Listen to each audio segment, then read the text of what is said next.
स्वागत गल्लां ते की देख रहे सारे दर्शकों का निੱਘਾ स्वागत करते हैं। मैं हाँ परमवीर। हर रोज़ तुसी उड़ीकते हुए प्रोग्राम और हर रोज़ असी एक नवा विशा लैके आने और अज का विशा भी बेहद खास होएगा। जे गल सीखण दी करिए तो इंसान जिहड़ा बचपन तो लैके बुढ़ापे तक सीखता रहिंदा है।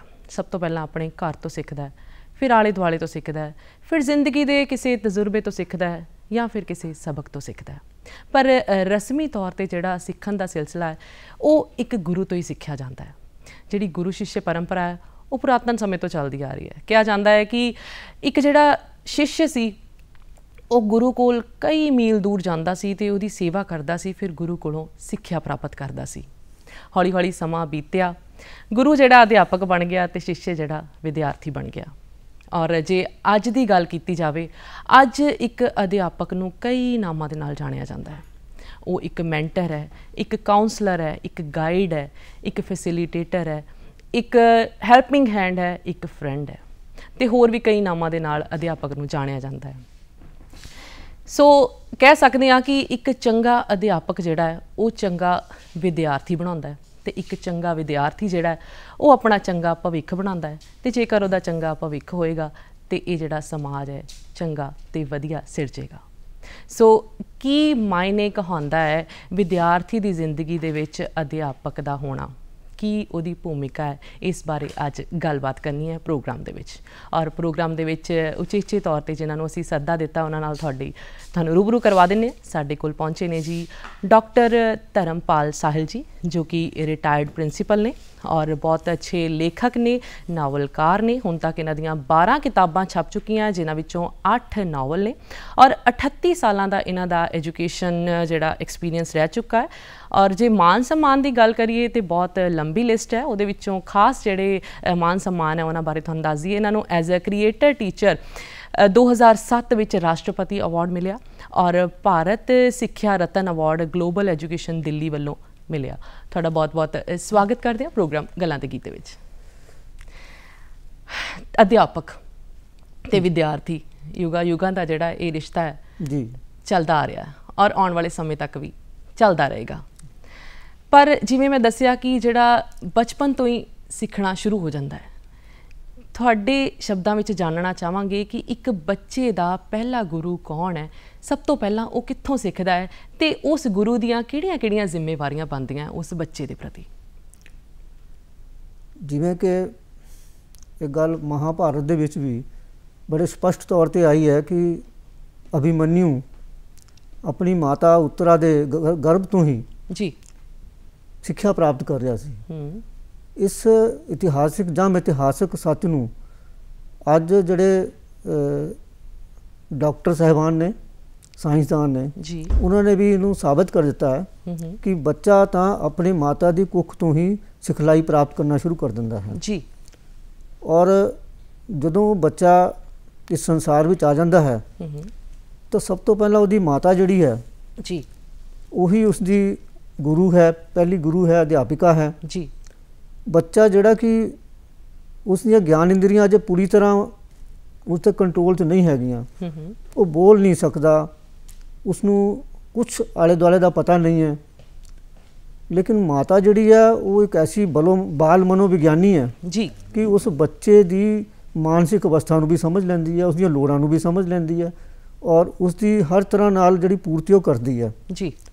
पर बच्चा जिवें जिवें वड्डा होण लगदा है तो माता कोलों ही वो सब तो पहला तोतली आवाज़ दे विच माँ बोली बोलनी सीखता है जी। सब तो पहली सिखलाई तो इत्थों शुरू हो जाती बिल्कुल।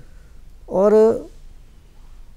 बोलने तो अलावा खाना पीना किवें है, पहनना किवें है, चलना फिरना किवें है, घर दे विच जिहड़े कोई नियम कायदे हैं, छोटे छोटे रिश्तेदार आ रहे हैं उन्होंने किवें स्वागत करना है, उन्होंने किवें जान लगे उन्होंने किवें रुखसत करना है, ये छोटी छोटियां गल्लां सारियां माता जिहड़ी है उसनूं सिखांदी है जी। और स्कूल जान तो पहला जिहड़ा उसने एक रस्मी अखर ज्ञान जाके लेना है, लेकिन उस तो पहला मैं समझदा कि जिहड़ी उहदी मानसिक अवस्था है वो ज्ञान प्राप्त करने लई माता उन्होंने पूरी तरह तैयार कर दिंदी है। और कई बार तो पढ़ियां लिखियां मातावां जिहड़ियां उन्होंने कुछ अखर ज्ञान मतलब ऊड़ा ऐड़ा और ABC वगैरह उसनूं स्कूल जान तो पहला भी सिखा दिंदियां। तो एक बच्चे की मैं समझदा कि सब तो पहली गुरु, सब तो पहली अध्यापका उसकी माता है जी। अगर माता कोलों उसनूं सही और चंगी अगवाई मिल जाती है, जिसमें साढ़े आम ਜਿਹੜੇ ਪਰਿਵਾਰਾਂ 'ਚ ਕਿਹਾ ਜਾਂਦਾ ਹੈ ਕਿ ਜੀ ਮਾਂ ਦੇ ਸੰਸਕਾਰ ਜੀ, ਮਾਤਾ ਪਿਤਾ ਦੇ ਸੰਸਕਾਰ, ਉਹ ਮਾਤਾ ਪਿਤਾ ਸੰਸਕਾਰ ਹੀ ਦੇ ਰਹੇ ਹਨ ਸਕੂਲ ਜਾਣ ਤੋਂ ਪਹਿਲਾਂ ਜੀ। ਤੇ ਇਹ ਮੇਰੀ ਜਾਚ ਤਾਂ ਮਾਤਾ ਦਾ ਰੋਲ ਜਿਹੜਾ ਹੈ, ਮਾਤਾ ਦੀ ਭੂਮਿਕਾ ਜਿਹੜੀ ਹੈ ਉਹ ਬੜੀ ਅਹਿਮ ਹੈਗੀ ਹੈ ਜੀ। ਜਿਵੇਂ ਤੁਸੀਂ ਦੱਸਿਆ ਕਿ ਮਾਤਾ, ਕਈਆਂ ਦੇ ਜਿਹੜੇ ਮਾਤਾ ਜੀ ਆ ਉਹ ਪੜ੍ਹੇ ਹੁੰਦੇ ਆ ਤੇ ਉਹ ਬੱਚਿਆਂ ਨੂੰ ਪੜ੍ਹਾਉਂਦੇ ਆ। ਮਾਂ-ਬਾਪ ਦੋਵਾਂ ਦਾ ਪੜ੍ਹਿਆ ਲਿਖਿਆ ਹੋਣਾ ਕਿੰਨਾ ਕੁ ਜ਼ਰੂਰੀ ਹੈ ਇੱਕ ਬੱਚੇ ਦੇ ਦਾਖਲੇ ਸਮੇਂ, ਜਦੋਂ ਰਸਮੀ ਤੌਰ ਤੇ ਉਹਨੇ ਸਕੂਲ ਜਾਣਾ ਜੀ। ਵਧੀਆ ਸਕੂਲ ਦੇ ਵਿੱਚ ਹਰ ਕੋਈ ਮਾਂ-ਬਾਪ ਚਾਹੁੰਦਾ ਹੈ ਕਿ ਬੱਚਾ ਸਾਡਾ ਪੜ੍ਹੇ। ਹੁਣ ਇਹ ਵੀ ਜਾਣਨਾ ਚਾਹੁੰਦੇ ਆ ਕਿ ਵਧੀਆ ਸਕੂਲ ਤੋਂ ਭਾਵ ਕੀ ਹੈ, ਤੇ ਦੂਸਰੇ ਪਾਸੇ ਇਹ ਕਿ ਮਾਂ-ਬਾਪ ਦਾ ਪੜ੍ਹਿਆ ਲਿਖਿਆ ਹੋਣਾ ਕਿੰਨਾ ਕੁ ਜ਼ਰੂਰੀ ਹੈ। ਇਹਦੇ ਵਿੱਚ ਤਾਂ ਕੋਈ ਸ਼ੱਕ ਨਹੀਂ ਹੈ। ਅਗਰ ਮਾਤਾ ਪਿਤਾ ਪੜ੍ਹੇ ਹੋਣਗੇ ਤਾਂ ਉਹ ਆਪਣੇ ਬੱਚੇ ਨੂੰ ਜਿੰਨੀ ਵਧੀਆ ਗਾਈਡੈਂਸ ਜਿਹਨੂੰ ਕਹਾਂਗੇ ਅਸੀਂ ਜੀ, ਉਹ ਦੇ ਸਕਦੇ ਆ। ਮੈਂ ਸਮਝਦਾ ਕਿ ਦੁਨੀਆ ਦਾ ਕੋਈ ਹੋਰ ਅਧਿਆਪਕ ਜਾਂ ਕੋਈ ਹੋਰ ਵਿਅਕਤੀ ਦੇ ਹੀ ਨਹੀਂ ਸਕਦਾ ਜੀ। ਇਸ ਗੱਲੋਂ ਤਾਂ ਇਹ ਜ਼ਰੂਰੀ ਹੈ ਕਿ ਮਾਤਾ ਪਿਤਾ ਜ਼ਰੂਰ ਪੜ੍ਹੇ ਲਿਖੇ ਹੋਣ। ਇਹ ਬੱਚੇ ਲਈ ਵੀ, ਉਸ ਪਰਿਵਾਰ ਲਈ, ਜਿਸ ਤਰ੍ਹਾਂ ਕਿਹਾ ਜਾਂਦਾ ਨਾ ਕਿ ਵੀ ਅਗਰ ਲੜਕਾ ਪੜ੍ਹੇ ਤਾਂ ਇੱਕ ਬੱਚਾ ਪੜ੍ਹਦਾ, ਇੱਕ ਲੜਕਾ ਪੜ੍ਹਦਾ, ਮਰਦ ਪੜ੍ਹਦਾ ਹੈ, ਤੇ ਜੇ ਇੱਕ ਮਾਂ ਪੜ੍ਹੇ ਜਾਂ ਇੱਕ ਔਰਤ ਪੜ੍ਹੇ, ਲੜਕੀ ਪੜ੍ਹੇ ਤਾਂ ਪੂਰਾ ਪਰਿਵਾਰ ਪੜ੍ਹ ਜਾਂਦਾ। ਬਿਲਕੁਲ। ਤੇ ਮਾਤਾ ਪਿਤਾ ਦਾ ਪੜ੍ਹਿਆ ਹੋਣਾ ਇੱਕ ਪੂਰੇ ਪਰਿਵਾਰ ਲਈ ਹੀ ਬਹੁਤ ਲਾਹੇਵੰਦ ਜਾਂ ਲਾਭਵੰਦ ਚੀਜ਼ ਹੈਗੀ ਹੈ ਜੀ। ਲੇਕਿਨ ਮੈਂ ਸਮਝਦਾ ਕਿ ਇਹ ਸ਼ਰਤ ਨਹੀਂ ਹੋਣੀ ਚਾਹੀਦੀ, ਕਿਉਂਕਿ ਜਦੋਂ ਤੁਸੀਂ ਚੰਗੇ ਜਾਂ ਵਧੀਆ ਸਕੂਲਾਂ ਦੀ ਗੱਲ ਕਰਦੇ ਹੋ, ਨੋ ਡਾਊਟ ਕਿ ਉਹ ਬੱਚੇ ਤੋਂ ਪਹਿਲਾਂ ਮਾਤਾ ਪਿਤਾ ਦਾ ਟੈਸਟ ਲੈਂਦੇ ਆ ਜੀ। ਔਰ ਕਈ ਵਾਰ ਅਗਰ ਮਾਤਾ ਪਿਤਾ ਟੈਸਟ 'ਤੇ ਪੂਰੇ ਨਹੀਂ ਉਤਰਦੇ ਤਾਂ ਬੱਚੇ ਨੂੰ ਐਡਮਿਸ਼ਨ ਨਹੀਂ ਦਿੰਦੇ, ਦਾਖਲਾ ਹੀ ਨਹੀਂ ਦਿੰਦੇ ਜੀ। ਇਹ ਮੈਂ ਸਮਝਦਾ ਕਿ ਉਸ ਬੱਚੇ, ਮਾਤਾ ਪਿਤਾ ਦੇ ਨਾ ਪੜ੍ਹੇ ਹੋਣ ਦੀ ਸਜ਼ਾ ਉਸ ਬੱਚੇ ਨੂੰ ਕਿਉਂ ਮਿਲੇ। ਬਿਲਕੁਲ। ਇਸ ਤਰ੍ਹਾਂ ਹੋਣਾ ਚਾਹੀਦਾ ਜਾਂ ਨਹੀਂ? ਨਹੀਂ, ਬਿਲਕੁਲ ਨਹੀਂ ਹੋਣਾ ਚਾਹੀਦਾ ਇਸ ਤਰ੍ਹਾਂ, ਮਤਲਬ ਕੰਡੀਸ਼ਨ ਨਹੀਂ ਹੋਣੀ ਚਾਹੀਦੀ ਹੈ ਜੀ। ਔਰ ਮੈਂ ਇੱਥੇ ਕਹੂੰਗਾ ਕਿ ਸਰਕਾਰੀ ਸਕੂਲ ਸਾਡੇ ਜਿਹੜੇ ਆ, ਜਿਨ੍ਹਾਂ ਵਿੱਚ ਪਿੰਡਾਂ ਦੇ ਅਕਸਰ ਬੱਚੇ ਪੜ੍ਹਦੇ ਆ ਔਰ ਮਾਤਾ ਪਿਤਾ ਬਹੁਤ ਘੱਟ ਪੜ੍ਹੇ ਲਿਖੇ ਵੀ ਹੁੰਦੇ ਆ, ਲੇਕਿਨ ਉਹਨਾਂ ਸਕੂਲਾਂ ਦੇ ਵਿੱਚ ਬੱਚਿਆਂ ਨੂੰ ਜੀ ਆਇਆਂ ਕਿਹਾ ਜਾਂਦਾ ਹੈ ਔਰ ਦਾਖਲਾ ਦਿੱਤਾ ਜਾਂਦਾ ਹੈ। ਈਵਨ ਇੱਥੋਂ ਤੱਕ ਕਿ ਉਹ ਮਾਤਾ ਪਿਤਾ ਨੂੰ ਵੀ ਸਕੂਲ ਬੁਲਾ ਕੇ ਅਲੱਗ-ਅਲੱਗ ਮੌਕਿਆਂ ਦੇ ਉੱਪਰ ਜਿਹੜੀ ਪੇਰੈਂਟ ਟੀਚਰ ਐਸੋਸੀਏਸ਼ਨ ਹੈ ਉਹਨਾਂ ਨੂੰ ਵੀ ਉਹ ਐਜੂਕੇਟ ਕਰਦੇ ਆ ਜੀ, ਸਕੂਲ ਵਾਲੇ। ਤੇ ਇਸ ਤਰ੍ਹਾਂ ਕੁਝ ਹੋਰ ਸਕੂਲ ਸਾਡੇ ਨੋਟਿਸ ਚਾਹੁੰਦੇ ਆ ਜਿਹੜੇ ਆਪਣਾ ਇੱਕ ਸਟੈਂਡਰਡ ਨੂੰ ਬੜਾ ਉੱਚਾ ਰੱਖਣ ਲਈ ਇਸ ਤਰ੍ਹਾਂ ਦੀਆਂ ਕੰਡੀਸ਼ਨਸ ਲਗਾਉਂਦੇ ਆ, ਲੇਕਿਨ ਮੈਂ ਸਹਿਮਤ ਨਹੀਂ ਹਾਂ ਕਿ ਮਾਤਾ ਪਿਤਾ ਦਾ ਪੜ੍ਹਨਾ ਜ਼ਰੂਰੀ ਹੈ, ਹੋਣਾ ਚਾਹੀਦਾ, ਲੇਕਿਨ ਕੰਡੀਸ਼ਨ ਨਹੀਂ ਹੋਣੀ ਚਾਹੀਦੀ ਬੱਚੇ ਦੇ ਦਾਖਲੇ ਲਈ ਜੀ। ਦੇਖੋ, ਤੁਸੀਂ 38 ਸਾਲਾਂ ਤੋਂ ਦੱਸਿਆ ਕਿ ਤੁਹਾਡਾ ਐਜੂਕੇਸ਼ਨ ਐਕਸਪੀਰੀਅੰਸ ਰਿਹਾ ਹੈ ਜੀ। ਇਹ ਕਿੱਤਾ ਹੀ ਕਿਉਂ, ਕੁਝ ਹੋਰ ਕਿਉਂ ਨਹੀਂ ਚੁਣਿਆ? ਨਾਲ ਦੀ ਨਾਲ ਇਹ ਵੀ ਜਾਣਨਾ ਚਾਹਾਂਗੇ, ਕਿਉਂਕਿ ਤੁਸੀਂ ਪ੍ਰਿੰਸੀਪਲ ਵੀ ਰਹੇ ਹੋ ਸਕੂਲ ਦੇ, ਇੱਕ ਅਧਿਆਪਕ ਦੇ ਵਿੱਚ ਕਿਹੜੀਆਂ-ਕਿਹੜੀਆਂ ਵਿਸ਼ੇਸ਼ਤਾਵਾਂ ਯਾਨੀ ਕਿ ਕੁਆਲਿਟੀਜ਼ ਹੋਣੀਆਂ ਚਾਹੀਦੀਆਂ? ਬੜਾ ਇੰਟਰਸਟਿੰਗ ਸਵਾਲ ਤੁਸੀਂ ਕੀਤਾ ਹੈ ਕਿ ਮੈਂ ਥੋੜ੍ਹਾ ਜਿਹਾ ਫਿਰ ਉਹ ਮਾਤਾ ਨਾਲ ਗੱਲ ਜੋੜਨ ਜਾ ਰਿਹਾ ਜੀ। ਕਿ ਮੇਰੀ ਮਾਤਾ ਜੀ ਮੈਨੂੰ ਦੱਸਦੇ ਸੀ ਕਿ ਜਦੋਂ ਮੈਂ ਬਿਲਕੁਲ ਮਤਲਬ ਸ਼ਿਸ਼ੂ ਸੀ, ਸਾਡੇ ਕੰਢੀ ਏਰੀਆ ਦੇ ਵਿੱਚ ਇੱਕ ਰਸਮ ਹੈ, ਖਿਰਪੂ ਦੀ ਰਸਮ। ਜਦੋਂ ਬੱਚੇ ਦਾ ਪਹਿਲਾ ਦੰਦ ਨਿਕਲਦਾ ਹੈ ਨਾ ਜੀ, ਤਾਂ ਮਾਤਾ ਉਸ ਨੂੰ ਖੀਰ ਯਾਨੀ ਅੰਨ ਦੇ ਰੂਪ 'ਚ ਦਿੰਦੀ ਹੈ ਜੀ। ਉਹ ਤੋਂ ਉਸ ਜਦੋਂ ਖਿਰਪੂ ਦੀ ਰਸਮ ਕਿਹਾ ਜਾਂਦਾ ਉਹਨੂੰ, ਫਿਰ ਉਸਦੇ ਆਸ-ਪਾਸ ਜਿਹੜੀਆਂ ਹੈ ਕੁਝ ਕਿਤਾਬ, ਪੈਨ, ਕਾਪੀ, ਪੇਚਕਸ ਇੱਦਾਂ ਦਾ ਸਮਾਨ ਰੱਖ ਦਿੱਤਾ ਜਾਂਦਾ। ਅੱਛਾ ਜੀ। ਰੰਬਾ ਰੱਖ ਦਿੱਤਾ ਜਾਂਦਾ, ਡਾਟ ਰੱਖ ਦਿੱਤੀ ਜਾਂਦੀ ਹੈ। ਹੁਣ ਉਹ ਦੇਖਦੇ ਕਿ ਬੱਚਾ ਜਿਹੜਾ ਹੈ ਕਿਸ ਚੀਜ਼ ਨੂੰ ਹੱਥ ਲਗਾਉਂਦਾ ਹੈ, ਕਿਸ ਚੀਜ਼ ਨੂੰ ਚੁੱਕਦਾ ਹੈ ਜੀ। ਇਹ ਮੇਰੀ ਮਾਤਾ ਮੈਨੂੰ ਦੱਸਦੇ ਹੁੰਦੇ ਕਿ ਜਦੋਂ ਮੈਂ ਪਹਿਲੀ ਵਾਰੀ ਮੇਰੀ ਖਿਰਪੂ ਦੀ ਰਸਮ ਹੋਈ ਤਾਂ ਮੈਂ ਪੈਨ ਨੂੰ ਚੁੱਕ ਲਿਆ। ਅੱਛਾ ਜੀ। ਦੂਸਰੀ ਵਾਰ ਮੈਂ ਕਿਤਾਬ ਨੂੰ ਹੱਥ ਪਾਇਆ।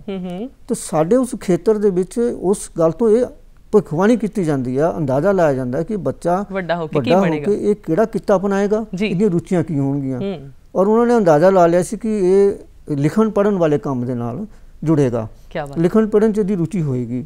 ਹੁਣ ਮੈਨੂੰ ਨਹੀਂ ਇਹ ਪਤਾ ਕਿ ਇਹਦੇ ਪਿੱਛੇ ਵਿਗਿਆਨਿਕ ਕੋਈ ਸੱਚ ਹੈ ਜਾਂ ਨਹੀਂ ਹੈ, ਲੇਕਿਨ ਮੇਰੇ ਕੇਸ ਦੇ ਵਿੱਚ ਇਹ 100% ਸੱਚ ਹੈ ਕਿ ਜੋ ਮਾਤਾ ਜੀ ਦੱਸਦੇ ਹੁੰਦੇ ਸੀ ਤੇ ਉਹੀ ਮੈਂ ਇਸ 38 ਸਾਲ ਵਿੱਚ ਨਾ ਸਿਰਫ ਸਕੂਲ ਦੇ ਵਿੱਚ ਪੜ੍ਹਾਇਆ, ਬਲਕਿ ਲਿਖਣ ਪੜ੍ਹਨ ਦਾ ਸ਼ੌਕ ਹੋਇਆ ਤੇ ਕਿਤਾਬਾਂ ਵੀ ਲਿਖੀਆਂ ਗਈਆਂ ਜੀ। ਬੜੀ ਇੰਟਰਸਟਿੰਗ ਜਿਹੜੀ ਇਹ ਕਹਾਣੀ ਤੁਸੀਂ ਦੱਸੀ ਹੈ। ਜਿਹੜੀ ਗੱਲ ਤੁਸੀਂ ਕਹੀ ਕਿ ਮੈਂ ਕਿਉਂ ਚੁਣਿਆ, ਇਹਦੇ ਪਿੱਛੇ ਦੋ ਕਾਰਨ ਹੈ।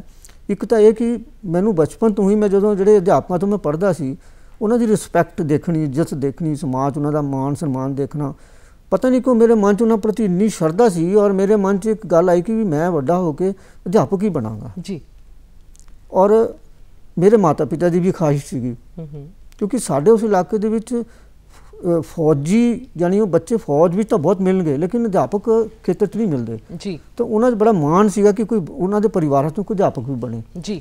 ਤਾਂ ਇੱਕ ਤਾਂ ਇਹ ਕਾਰਨ ਸੀ, ਮਤਲਬ ਕਿ ਜਿਹੜੇ ਮੈਂ ਇਸ ਅਧਿਆਪਕ ਕਿੱਤੇ ਨੂੰ ਚੁਣਿਆ ਜੀ ਜਿਹੜਾ ਹੈ।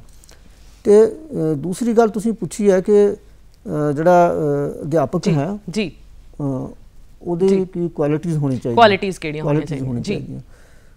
ਤੋ ਦੇਖੋ ਮੈਂ ਕਿਤੇ ਪੜ੍ਹਿਆ ਸੀ ਕਿ ਬਸਤੇ ਵਿੱਚ ਬੰਦ ਹੁੰਦੀਆਂ ਨੇ ਕਿਤਾਬਾਂ ਜੀ, ਕਿਤਾਬਾਂ ਵਿੱਚ ਬੰਦ ਹੁੰਦੇ ਨੇ ਪਾਠ ਚੈਪਟਰ, ਪਾਠਾਂ ਵਿੱਚ ਬੰਦ ਹੁੰਦੇ ਆ ਪੈਰਾਗ੍ਰਾਫ ਜੀ, ਔਰ ਪੈਰਾਗ੍ਰਾਫ ਦੇ ਵਿੱਚ ਬੰਦ ਹੁੰਦੇ ਨੇ ਵਾਕ, ਔਰ ਵਾਕਾਂ ਵਿੱਚ ਬੰਦ ਹੁੰਦੇ ਨੇ ਸ਼ਬਦ ਜੀ, ਸ਼ਬਦਾਂ ਵਿੱਚ ਬੰਦ ਹੁੰਦੇ ਨੇ ਅਰਥ ਮੀਨਿੰਗਸ, ਅਰਥਾਂ ਵਿੱਚ ਬੰਦ ਹੁੰਦੇ ਆ ਸਾਡੇ ਵਿਚਾਰ ਜੀ।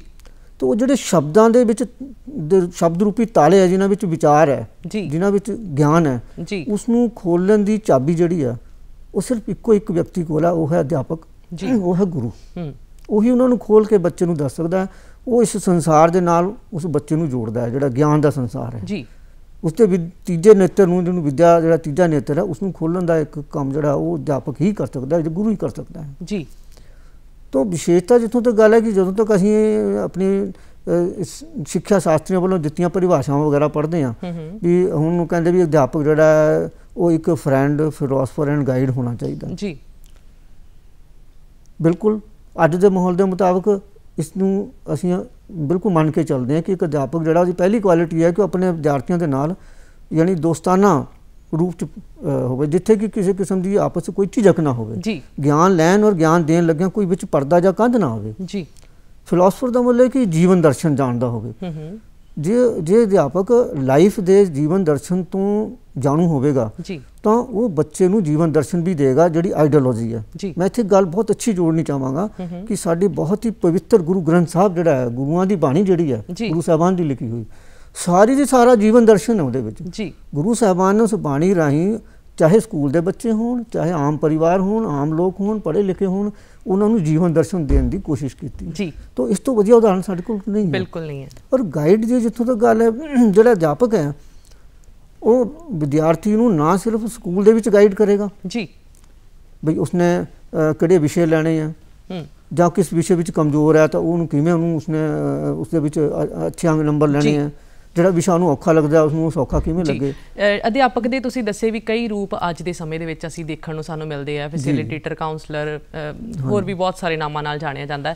ਜੇ ਆਪਾਂ ਅਧਿਆਪਕ ਦੀ ਗੱਲ ਕਰੀਏ ਪੁਰਾਤਨ ਸਮੇਂ ਦੇ ਅਧਿਆਪਕ ਦੀ ਔਰ ਅੱਜ ਦੇ ਸਮੇਂ ਦੇ ਅਧਿਆਪਕ ਦੀ, ਕਿੰਨਾ ਕੁ ਅੰਤਰ ਮਹਿਸੂਸ ਕਰਦੇ ਹੋ ਇਹਨਾਂ ਦੋਵਾਂ ਦੇ ਵਿੱਚ? ਔਰ ਨਾਲ ਦੀ ਨਾਲ ਇਹ ਵੀ ਗੱਲ ਤੁਹਾਨੂੰ ਪੁੱਛਣਾ ਚਾਹੁੰਦੇ ਹਾਂ ਕਿ ਸਮਾਜ ਦੇ ਵਿੱਚ ਇੱਕ ਅਧਿਆਪਕ ਦਾ ਕੀ ਰੁਤਬਾ ਹੈ, ਕੀ ਰੋਲ ਹੈ? ਦੇਖੋ ਜੀ ਕਿ ਪੁਰਾਤਨ ਸਮੇਂ ਵਿੱਚ ਜਿਹੜੀ ਸਿੱਖਿਆ ਪ੍ਰਣਾਲੀ ਸੀਗੀ ਉਹ ਗੁਰੂਕੁਲ ਪ੍ਰਣਾਲੀ ਕਿਹਾ ਜਾਂਦਾ ਉਹਨੂੰ ਜੀ। ਉਦੋਂ ਬੱਚੇ ਜਿਹੜੇ ਆ ਘਰੋਂ ਇੱਕ ਖਾਸ ਉਮਰ ਦੇ ਵਿੱਚ ਉਹਨਾਂ ਨੂੰ ਪੜ੍ਹਨ ਲਈ ਭੇਜ ਦਿੱਤਾ ਜਾਂਦਾ ਸੀ ਔਰ ਗੁਰੂ ਉਹਨਾਂ ਆਸ਼ਰਮਾਂ ਦੇ ਵਿੱਚ ਉਹਨਾਂ ਬੱਚਿਆਂ ਨੂੰ ਸ਼ਾਸਤਰ ਤੇ ਸ਼ਸਤਰ ਦੋਨੋਂ ਤਰ੍ਹਾਂ ਦੀ ਵਿੱਦਿਆ ਦਿੰਦੇ ਸੀਗੇ ਔਰ ਉਹ ਵਿੱਦਿਆ ਦੇਣ ਤੋਂ ਬਾਅਦ ਕੁਝ ਸਾਲ ਉਹਨਾਂ ਕੋਲ ਰਹਿਣਾ, ਜਦੋਂ ਉਹਨਾਂ ਦੇ ਵਿੱਚ ਪੂਰੀ ਤਰ੍ਹਾਂ ਸਕਿਲਡ ਹੋ ਜਾਣਾ ਤਾਂ ਉਹਨਾਂ ਨੇ ਫਿਰ ਉਹਨਾਂ ਨੂੰ ਭੇਜ ਦੇਣਾ ਵਾਪਸ ਜੀ। ਉਸ ਵੇਲੇ ਜਿਹੜਾ ਗੁਰੂ ਸੀ ਉਸ ਨੂੰ ਸਿਰਫ ਜਿਹੜਾ ਬੱਚਾ ਹੀ ਨਹੀਂ ਜਿਹੜਾ ਉਹਨਾਂ ਕੋਲ ਭੇਜਿਆ ਗਿਆ, ਪੂਰਾ ਸਮਾਜ ਯਾਨੀ ਕਿ ਈਵਨ ਉਸ ਜਿਹੜਾ ਇੱਕ ਰਾਜਾ ਵੀ ਹੁੰਦਾ ਸੀ ਉਸ ਦੇਸ਼ ਦਾ ਜੀ ਉਹ ਵੀ ਉਸ ਨੂੰ ਪੂਰਾ ਸਤਿਕਾਰ ਮਾਣ ਦਿੰਦਾ ਸੀ, ਉਹ ਵੀ ਝੁੱਕ ਕੇ ਉਹਦੇ ਕਦਮਾਂ ਨੂੰ ਪ੍ਰਣਾਮ ਕਰਦਾ ਸੀਗਾ।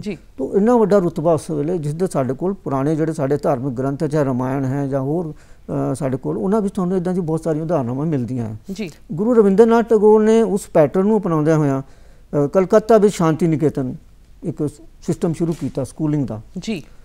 ਉਹ ਪਰੰਪਰਾ ਜਿਉਂ-ਜਿਉਂ ਸਮਾਂ ਬੀਤਦਾ ਗਿਆ ਸਾਇੰਸ ਤਰੱਕੀ ਕਰਦੀ ਗਈ, ਐਜੂਕੇਸ਼ਨ ਦੇ ਵਿੱਚ ਨਵੇਂ-ਨਵੇਂ ਐਕਸਪੈਰੀਮੈਂਟ ਹੁੰਦੇ ਚਲੇ ਗਏ ਜੀ।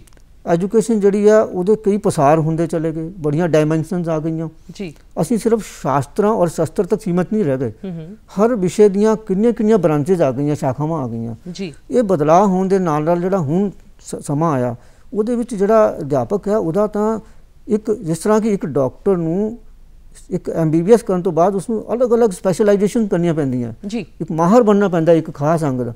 ਇੱਕ ਅਧਿਆਪਕ ਨੂੰ ਵੀ ਹੁਣ ਖਾਸ ਵਿਸ਼ਿਆਂ ਦਾ ਉਹਨੂੰ ਵਿਸ਼ੇਸ਼ ਤੌਰ ਤੇ ਮਾਹਰ ਹੋਣਾ ਪੈ ਰਿਹਾ ਹੈ ਜੀ। ਐਸੇ ਸਟੇਜ ਦੇ ਵਿੱਚ ਆ ਕੇ ਉਸ ਅਧਿਆਪਕ ਦਾ ਜਿਹੜਾ ਰੁਤਬਾ ਹੈ ਉਹ ਪਹਿਲਾਂ ਨਾਲੋਂ ਜ਼ਿਆਦਾ ਇੰਪੋਰਟੈਂਟ ਹੋ ਗਿਆ ਔਰ ਜ਼ਿੰਮੇਵਾਰੀ ਵਾਲਾ ਹੋ ਗਿਆ ਜੀ। ਸਮਾਜ ਪ੍ਰਤੀ ਬਹੁਤ ਜ਼ਿਆਦਾ ਜਵਾਬਦੇਹ ਹੋ ਗਿਆ ਹੁਣ, ਇਹ ਸਥਿਤੀ ਉਸਦੀ ਆ ਗਈ ਜੀ। ਤੁਸੀਂ ਇੱਕ ਮਾਂ ਦੀਆਂ ਜ਼ਿੰਮੇਵਾਰੀਆਂ ਤੇ ਦੱਸੀਆਂ ਬੱਚੇ ਪ੍ਰਤੀ, ਪਹਿਲਾਂ ਜਿਹੜੇ ਗੁਰੂ ਦੀ ਗੱਲ ਤੁਸੀਂ ਕੀਤੀ ਹੈ, ਤੇ ਇੱਕ ਅਧਿਆਪਕ ਦੀਆਂ ਕੀ ਜ਼ਿੰਮੇਵਾਰੀਆਂ ਬਣਦੀਆਂ ਹੈ ਬੱਚੇ ਪ੍ਰਤੀ, ਸਕੂਲ ਪ੍ਰਤੀ, ਜਾਂ ਕਾਲਜ ਪ੍ਰਤੀ? ਦੇਖੋ ਜੀ, ਅਧਿਆਪਕ ਜਦੋਂ ਅਸੀਂ ਫਰੈਂਡ ਫਿਲਾਸਫਰ ਗਾਈਡ ਦੀ ਗੱਲ ਕਰਦੇ ਹਾਂ ਜੀ, ਪਹਿਲੀ ਜ਼ਿੰਮੇਵਾਰੀ ਤਾਂ ਉਸ ਦੀ ਇਹ ਹੈ ਕਿ ਉਹ ਆਪਣੇ ਵਿਸ਼ੇ ਦੇ ਵਿੱਚ ਮਾਹਰ ਹੋਵੇ। ਜੀ, ਮੈਂ ਜ਼ਿੰਮੇਵਾਰੀ ਨਾਲ ਹੀ ਇਸ ਗੱਲ ਨੂੰ ਜੋੜ ਰਿਹਾ। ਅਗਰ ਉਹ ਆਪਣੇ ਵਿਸ਼ੇ ਵਿੱਚ ਪੂਰੀ ਤਰ੍ਹਾਂ ਮਾਹਰ ਹੋਏਗਾ, ਮਾਹਰ ਹੋਣ ਦਾ ਭਾਵ ਇੱਥੇ ਹੈ ਕਿ ਸਿਰਫ ਜਿਹੜਾ ਸਕੂਲ ਦਾ ਸਿਲੇਬਸ ਹੈ ਨਾ, ਉਨਾ ਹੀ ਨਾ ਉਹਨੂੰ ਆਉਂਦਾ ਹੋਵੇ ਜਾਂ ਉਨਾ ਹੀ ਨਾ ਜਾਣਦਾ ਹੋਵੇ। ਜੀ, ਅੱਜ ਦੇ ਇਨਫੋਰਮੇਸ਼ਨ ਟੈਕਨੋਲੋਜੀ ਦੇ ਯੁੱਗ ਦੇ ਵਿੱਚ ਬੱਚਾ ਆਪਣੇ ਵਿਸ਼ੇ ਨਾਲੋਂ ਵੀ ਜ਼ਿਆਦਾ ਅਲੱਗ-ਅਲੱਗ ਜਿਹੜੀਆਂ ਟੈਕਨੋਲੋਜੀਜ਼ ਹੈਗੀਆਂ ਉਹਨਾਂ ਤੋਂ ਗਿਆਨ ਪ੍ਰਾਪਤ ਕਰ ਰਿਹਾ। ਜੀ, ਉਹ ਤਾਂ ਬੱਚਾ ਤਾਂ ਕਲਾਸ 'ਚ ਬੈਠਾ ਹੋਇਆ, ਸਗੋਂ ਅਧਿਆਪਕ ਨੂੰ ਐਗਜ਼ਾਮਿਨ ਕਰ ਰਿਹਾ ਕਿ ਮੈਨੂੰ ਕਿੱਥੋਂ ਤੱਕ ਦੱਸ ਰਿਹਾ ਹੈ। ਜੀ, ਉਸ ਤੋਂ ਜ਼ਿਆਦਾ ਜਾਣਦਾ ਉਹ ਸਵਾਲ ਕਰਦਾ ਉਹ। ਜੀ, ਤਾਂ ਅਗਰ ਉਹ ਆਪਣੇ ਵਿਸ਼ੇ 'ਚ ਆਪਣੇ ਹੋਰ ਜ਼ਿਆਦਾ ਗਹਿਰਾਈ ਨਾਲ ਹੋਰ ਜ਼ਿਆਦਾ ਵਾਸਟ ਗਿਆਨ ਰੱਖੇਗਾ ਤਾਂ ਆਪਣੇ ਬੱਚਿਆਂ ਨੂੰ ਸੰਤੁਸ਼ਟੀ ਕਰਾ ਪਾਏਗਾ, ਸੈਟਿਸਫਾਈ ਕਰ ਪਾਏਗਾ। ਦੂਸਰੀ ਗੱਲ, ਜਿਹੜਾ ਅਧਿਆਪਕ ਹੈ ਉਹ ਬਾਲ ਮਨੋਵਿਗਿਆਨ ਦਾ ਗਿਆਤਾ ਹੋਣਾ ਚਾਹੀਦਾ। ਜਿਵੇਂ ਮਾਤਾ ਦੀ ਅਸੀਂ ਗੱਲ ਕੀਤੀ ਜੀ, ਕਲਾਸ ਦੇ ਵਿੱਚ ਮੈਨੂੰ ਕਈ ਵਾਰ ਲੱਗਦਾ ਕਿ 3 ਤਰ੍ਹਾਂ ਦੇ ਬੱਚੇ ਬੈਠੇ ਹੁੰਦੇ ਆ। ਜੀ, ਇੱਕ ਬੱਚੇ ਉਹ ਹੁੰਦੇ ਆ ਜਿਹੜੇ ਸਾਰੇ ਸਬਜੈਕਟ ਆਸਾਨੀ ਨਾਲ ਸਿੱਖ ਜਾਂਦੇ ਆ, ਪੜ੍ਹ ਲੈਂਦੇ ਆ, ਨੰਬਰ ਵੀ ਲੈ ਜਾਂਦੇ ਆ।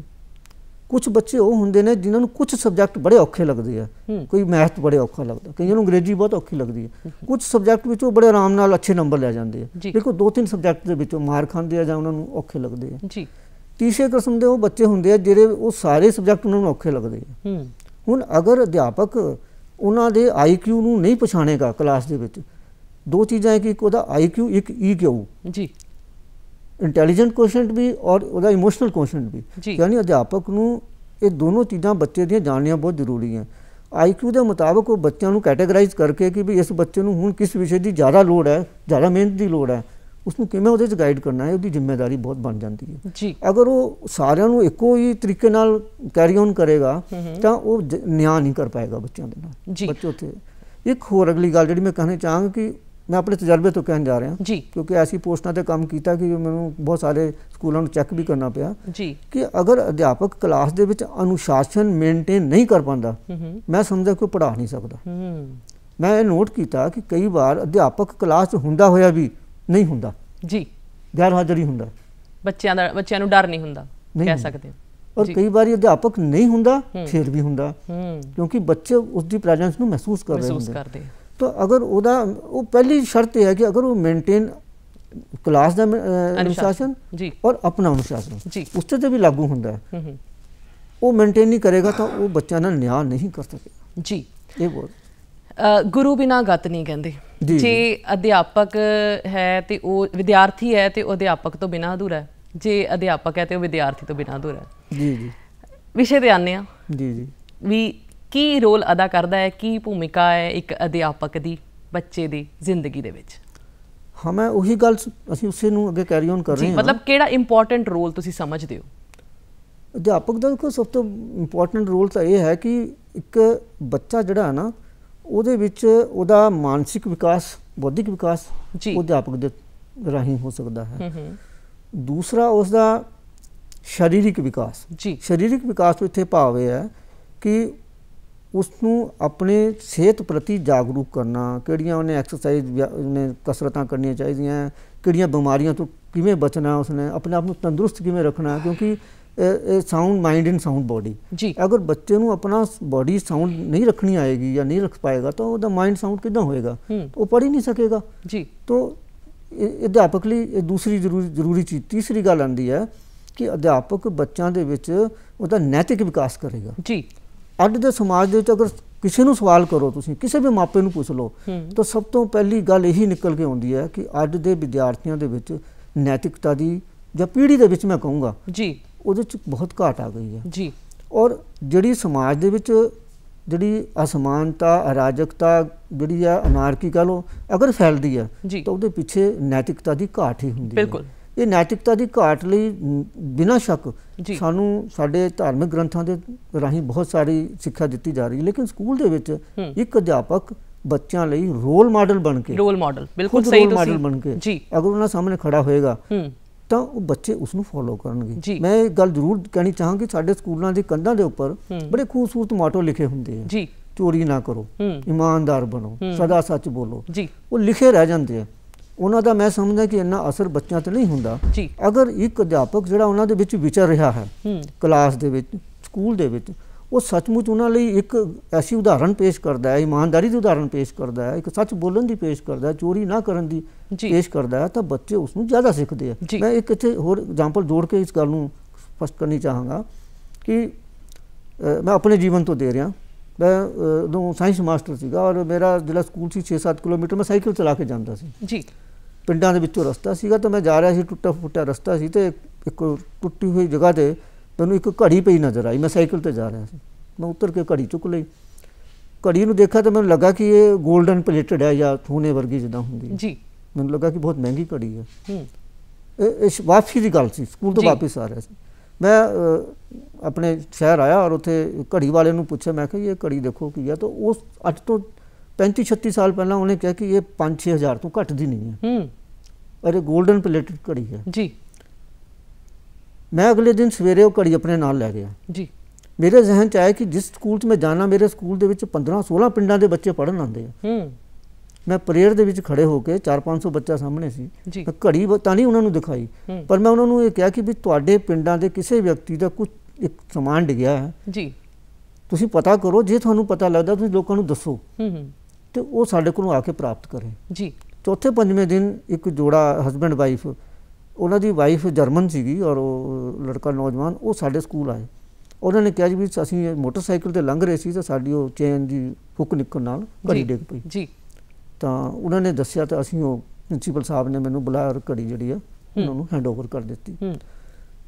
ਉਹ ਜਿਹੜੀ ਜਰਮਨ ਲੇਡੀ ਸੀ, ਮੈਨੂੰ ਉਹਦੀ ਭਾਸ਼ਾ ਤਾਂ ਨਹੀਂ ਸਮਝ ਆਈ, ਲੇਕਿਨ ਉਹਦੇ ਹਸਬੈਂਡ ਨੇ ਦੱਸਿਆ ਕਿ ਉਹ ਇਹ ਕਹਿ ਰਹੀ ਸੀ ਕਿ ਮੇਰੀ ਜਿਹੜੀ ਸੋਚ ਸੀ ਇੰਡੀਆ ਬਾਰੇ ਜੀ, ਉਹ ਮੇਰੀ ਅੱਜ ਬਦਲ ਗਈ। ਕੀ ਬਾਤ ਹੈ।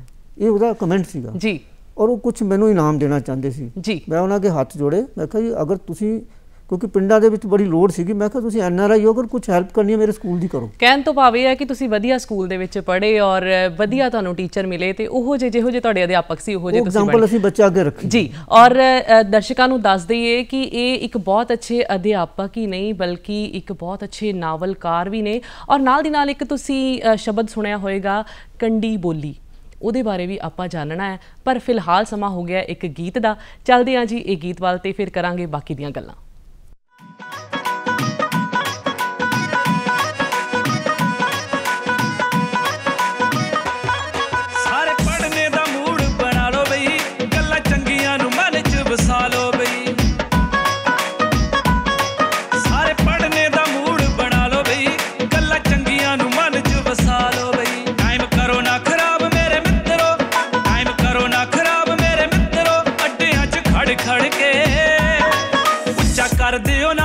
ਮਾਪਿਆਂ ਦਾ ਚੰਗੀਆਂ ਪੜ੍ਹਾਈਆਂ ਕਰਕੇ, ਉੱਚਾ ਕਰ ਦਿਓ ਨਾਮ ਤੁਸੀਂ ਮਾਪਿਆਂ ਦਾ ਚੰਗੀਆਂ ਪੜ੍ਹਾਈਆਂ ਕਰਕੇ।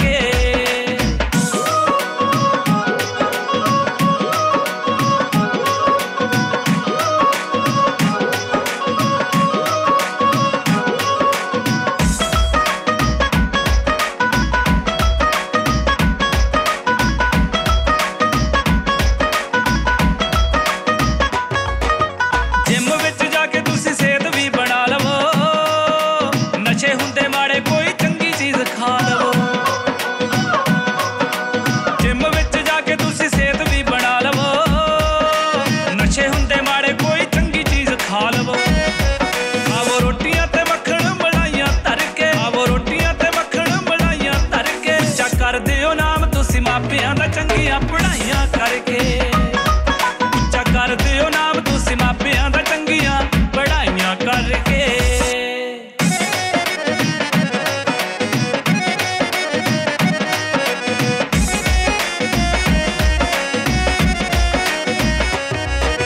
ਸੱਕਿਆਂ ਭਰਾਵਾਂ ਵਾਂਗੂ ਯਾਰਾਂ ਵਿੱਚ ਖੜੀਏ, ਨਿੱਕੀ ਨਿੱਕੀ ਗੱਲ ਉੱਤੇ ਕਦੇ ਵੀ ਨਾ ਲੜੀਏ। ਖੜੀਏ ਨਿੱਕੀ ਨਿੱਕੀ ਗੱਲ ਉੱਤੇ ਕਦੇ ਵੀ ਨਾ ਲੜੀਏ। ਐਵੇਂ ਮਿਲਣਾ ਕਿ ਲੋਕਾਂ ਨਾਲ ਲੜਾਈਆਂ ਕਰਕੇ, ਐਵੇਂ ਮਿਲਣਾ ਕਿ ਲੋਕਾਂ ਨਾਲ ਲੜਾਈਆਂ ਕਰਕੇ। ਉੱਚਾ ਕਰ ਦਿਓ ਨਾਮ ਤੁਸੀਂ ਮਾਪਿਆਂ ਦਾ ਚੰਗੀਆਂ ਪੜ੍ਹਾਈਆਂ ਕਰਕੇ, ਉੱਚਾ ਕਰ ਦਿਓ ਨਾਮ ਤੁਸੀਂ ਮਾਪਿਆਂ ਦਾ ਚੰਗੀਆਂ ਪੜ੍ਹਾਈਆਂ ਕਰਕੇ। ਤੁਸੀਂ ਦੇਖ ਰਹੇ ਹੋ ਜੀ ਪ੍ਰੋਗਰਾਮ ਗੱਲਾਂ ਤੇ ਗੀਤ। ਡਾਕਟਰ ਧਰਮਪਾਲ ਸਾਹਿਲ ਜੀ ਸਾਡੇ ਨਾਲ ਜੁੜੇ ਹੋਏ ਨੇ ਜੋ ਕਿ ਰਿਟਾਇਰਡ ਪ੍ਰਿੰਸੀਪਲ ਨੇ ਔਰ ਤੁਹਾਨੂੰ ਦੱਸਿਆ ਕਿ ਇਹ ਐਜੂਕੇਸ਼ਨ ਦੇ ਨਾਲ ਵੀ 38 ਸਾਲਾਂ ਤੋਂ ਜੁੜੇ ਹੋਏ ਨੇ ਔਰ ਨਾਲ ਦੀ ਨਾਲ ਬਹੁਤ ਅੱਛੇ ਲੇਖਕ ਵੀ ਨੇ, ਨਾਵਲਕਾਰ ਵੀ ਨੇ। ਹੁਣ ਆਪਾਂ ਇਸੇ ਬਾਰੇ ਗੱਲਬਾਤ ਕਰਦੇ ਹਾਂ, ਇਹਨਾਂ ਨੂੰ ਪੁੱਛਦੇ ਹਾਂ ਇਹਨਾਂ ਦੇ ਕਿਤਾਬਾਂ ਬਾਰੇ। ਔਰ ਇੱਕ ਬੜੀ ਨਾਮ ਜਿਹੜਾ ਸੁਣ ਕੇ ਲੱਗਦਾ ਹੈ ਕਿ ਇਹ ਕਿਤਾਬ ਦੇ ਵਿੱਚ ਕੀ ਹੋਏਗਾ। ਇੱਕ ਤੁਹਾਡੀ ਕਿਤਾਬ ਹੈ ਇੱਕ ਸਫ਼ਰ ਇਹ ਵੀ। ਜੀ ਜੀ। ਉਹਦੇ ਵਿੱਚ ਮਤਲਬ ਕਿਸ ਸਫ਼ਰ ਦੀ ਤੁਸੀਂ ਗੱਲ ਕੀਤੀ ਹੈ ਉਹ ਜਾਣਨਾ ਚਾਹੁੰਦੇ ਹਾਂ। ਮੈਂ ਸਿੱਖਿਆ ਵਿਭਾਗ ਦੇ ਵਿੱਚ ਲਗਭਗ 38 ਸਾਲ ਸੇਵਾ ਕੀਤੀ ਹੈ ਜੀ। ਮੇਰੀ ਖੁਸ਼ਕਿਸਮਤੀ ਰਹੀ ਕਿ ਮੈਂ ਸਾਇੰਸ ਮਾਸਟਰ ਭਰਤੀ ਹੋਇਆ ਸੀ, ਕੈਮਿਸਟਰੀ ਲੈਕਚਰਰ ਵਜੋਂ ਪ੍ਰਮੋਟ ਹੋਇਆ। ਫਿਰ ਮੈਨੂੰ ਸਿੱਖਿਆ ਵਿਭਾਗ ਨੇ ਡਿਸਟ੍ਰਿਕਟ ਐਜੂਸੈਟ ਕੋਆਰਡੀਨੇਟਰ ਦੀ ਜ਼ਿੰਮੇਵਾਰੀ ਵੀ ਦਿੱਤੀ ਜੀ। ਉਸ ਤੋਂ ਬਾਅਦ ਮੈਨੂੰ ਉਹਨਾਂ ਨੇ ਜਿਹੜੇ ਗਵਰਨਮੈਂਟ ਇਨ ਸਰਵਿਸ ਟ੍ਰੇਨਿੰਗ ਸੈਂਟਰ ਹੁੰਦੇ ਆ ਜਿੱਥੇ ਅਧਿਆਪਕਾਂ ਦੀ ਟ੍ਰੇਨਿੰਗ ਹੁੰਦੀ ਹੈ, ਮੈਨੂੰ ਉੱਥੇ ਵੀ ਬਤੌਰ ਸੀਨੀਅਰ ਲੈਕਚਰਰ ਉਹਨਾਂ ਨੇ ਟ੍ਰੇਨਿੰਗ ਲਈ ਰੱਖਿਆ ਜੀ। ਔਰ ਉਸ ਤੋਂ ਬਾਅਦ ਫਿਰ ਮੈਂ ਐਜ ਏ ਪ੍ਰਿੰਸੀਪਲ ਵੀ ਕੰਮ ਕੀਤਾ। ਮੈਂ ਜਦੋਂ ਰਿਟਾਇਰ ਹੋਇਆ ਐਜ ਏ ਪ੍ਰਿੰਸੀਪਲ ਹੋਇਆ ਜੀ। तो उस तो बाद मेरे मन च आया कि जो मेरे को ये अलग अलग अहुदियां ते काम मैं किया है, मेरे को अलग अलग विलखण तजर्बे हैगे है, मैं बहुत कुछ सीखा है, मैं वो अपने अध्यापक साथियों नाल शेयर करा जी कि जो गलतियां मैं की मेरे अध्यापक साथी ना करन, जां वो कुछ अच्छा सीख सकते हैं तो अच्छे अध्यापक बन सकन जी।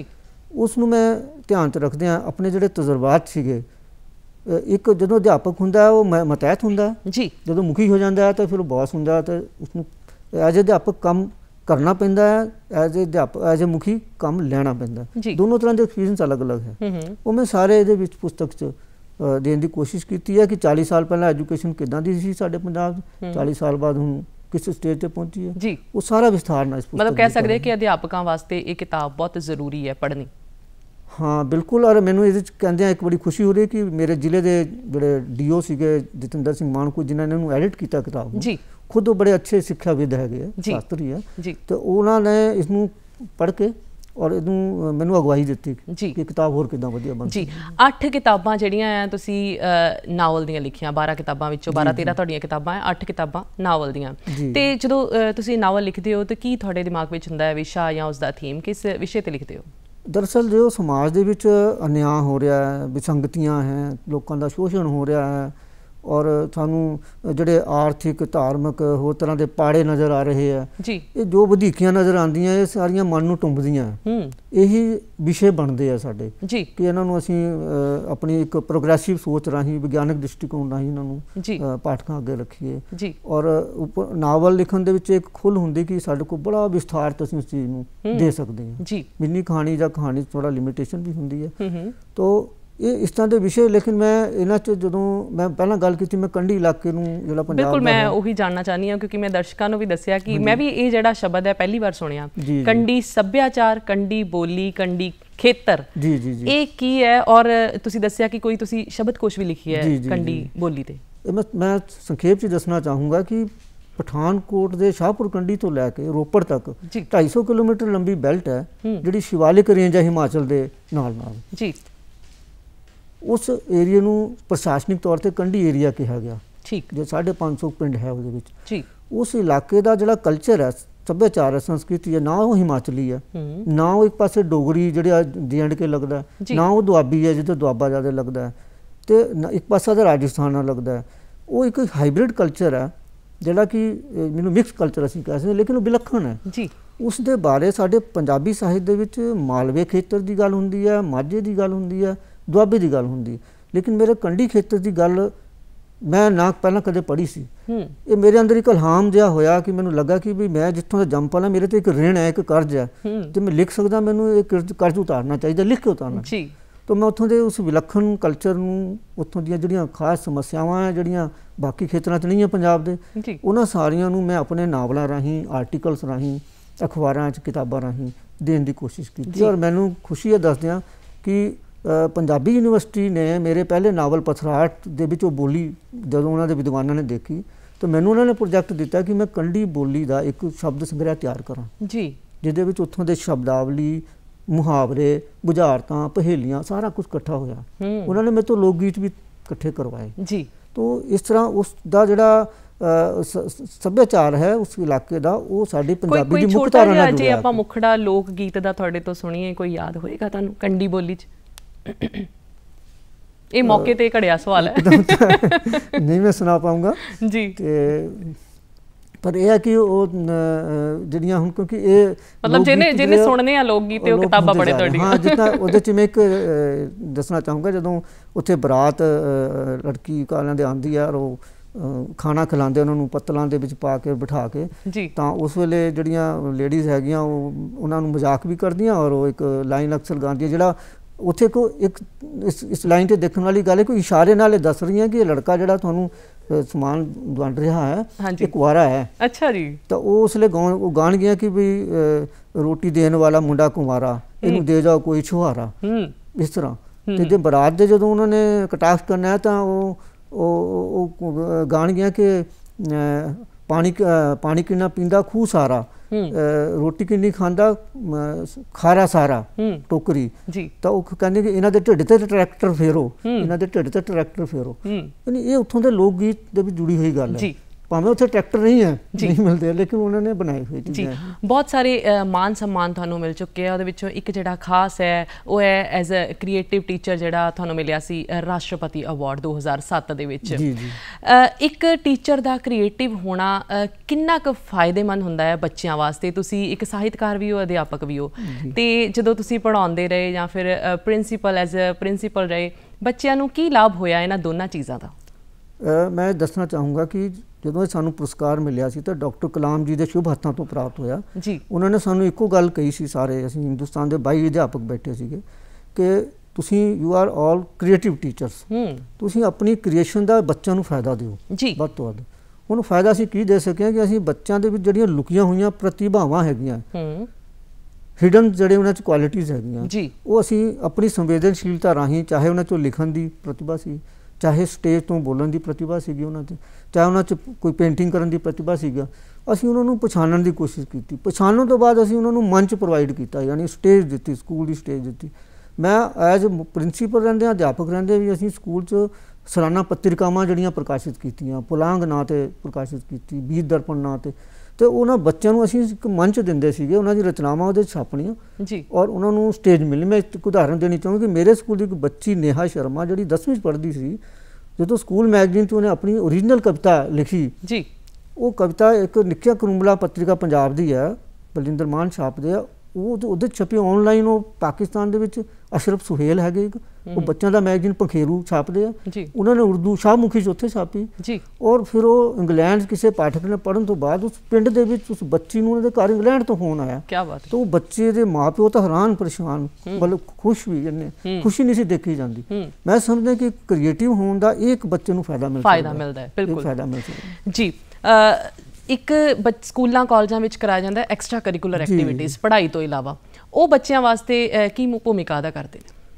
देखो जी, निदा फाजली लिखते हैं कि धूप में निकलो, घटा में नहाकर देखो, जिंदगी क्या है, किताबों को हटा के देखो। यानी हर वेले किताबों का सिलेबस ही पढ़ाई जाना, वही करिकुलम पढ़ाई जाना ही उसका संपूर्ण विकास नहीं कर सकता जी।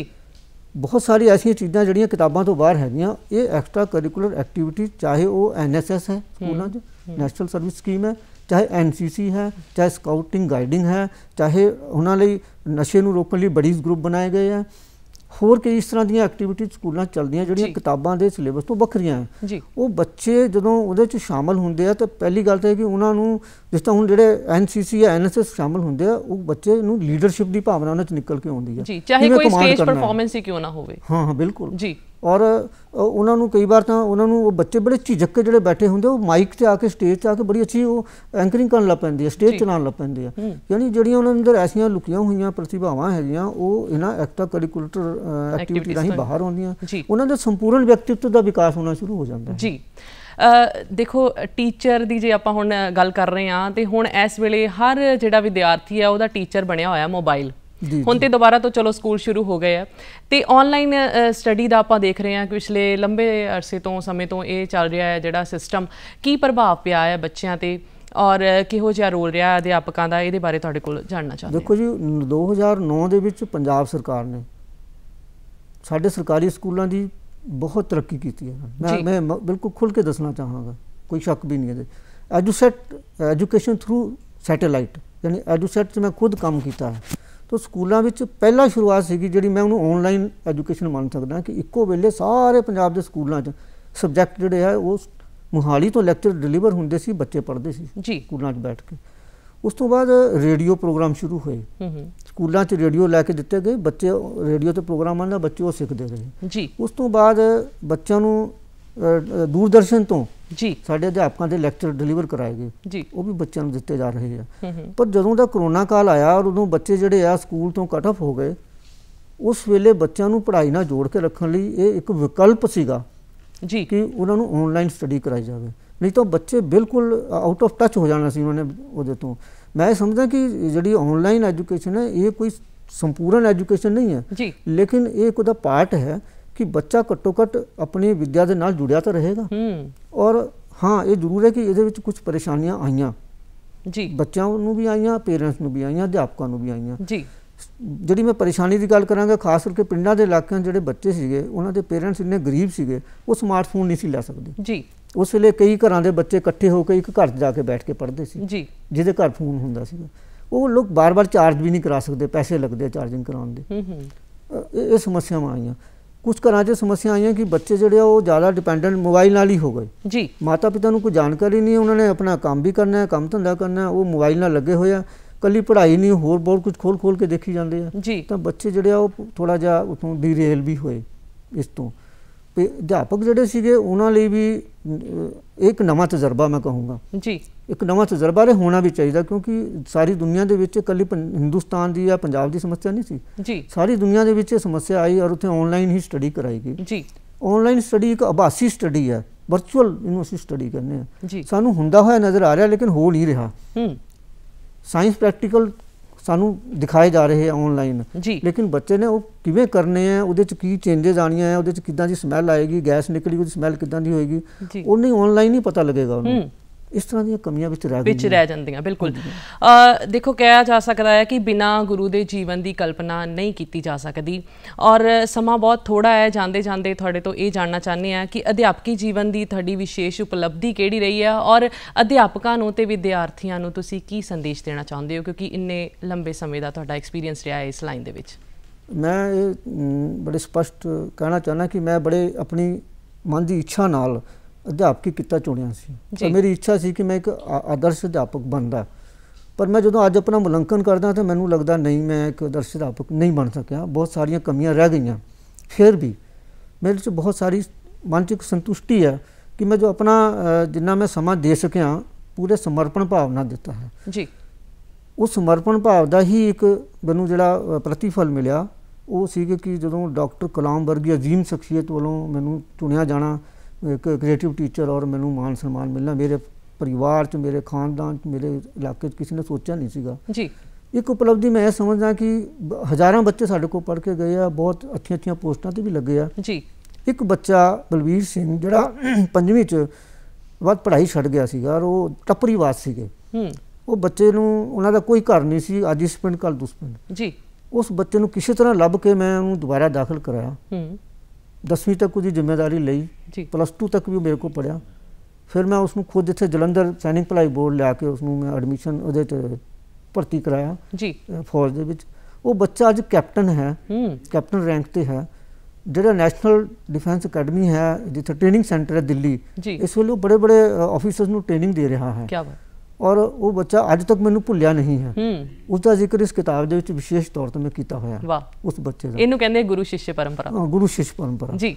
ਤੇ ਮੈਨੂੰ ਲੱਗਦਾ ਕਿ ਮੇਰਾ ਇੱਕ ਬੇਟਾ ਹੈ ਲੇਕਿਨ ਮੈਨੂੰ ਉਹਨੂੰ ਉਹ ਲੱਗਦਾ ਮੈਂ ਇੱਕ ਨਹੀਂ, ਮੇਰੇ 2 ਬੇਟੇ ਹੈ ਜੀ। ਇੱਕ ਉਹ ਬੇਟਾ ਹੈ ਮੇਰਾ ਜੀ। 40 ਸਾਲ ਦਾ ਸਾਡਾ ਰਿਸ਼ਤਾ ਬਣਿਆ ਹੋਇਆ ਜੀ। ਇਹ ਮੈਂ ਸਮਝਦਾ ਕਿ ਮੇਰੀ ਸਾਰੀ ਜਿੰਨੀ ਮੈਂ ਅਧਿਆਪਕੀ ਸਮਾਂ ਲਾਇਆ ਜਿੰਨਾ ਜੀ, ਤੇ ਇਹ ਮੇਰੇ ਕੋਲ 2 ਉਪਲਬਧੀਆਂ ਤਾਂ ਬੜੀਆਂ ਖਾਸ ਹੈ। ਬਿਲਕੁਲ, ਤੁਹਾਡੀਆਂ ਉਪਲਬਧੀਆਂ ਹੀ ਜਿਹੜੀਆਂ ਤੁਸੀਂ ਸਾਡੇ ਤੱਕ ਪਹੁੰਚੇ ਹੋ, ਮੈਨੂੰ ਲੱਗਦਾ ਹੈ ਕਿ ਇਹੀ ਇਸ ਤੋਂ ਵੱਡਾ ਸੰਦੇਸ਼ ਸਾਡੇ ਦਰਸ਼ਕਾਂ ਵਾਸਤੇ ਕੋਈ ਨਹੀਂ ਹੋ ਸਕਦਾ। ਤੁਸੀਂ ਸਾਡੇ ਸਟੂਡੀਓ ਦੇ ਵਿੱਚ ਆਏ, ਤੁਹਾਡਾ ਬਹੁਤ ਬਹੁਤ ਧੰਨਵਾਦ।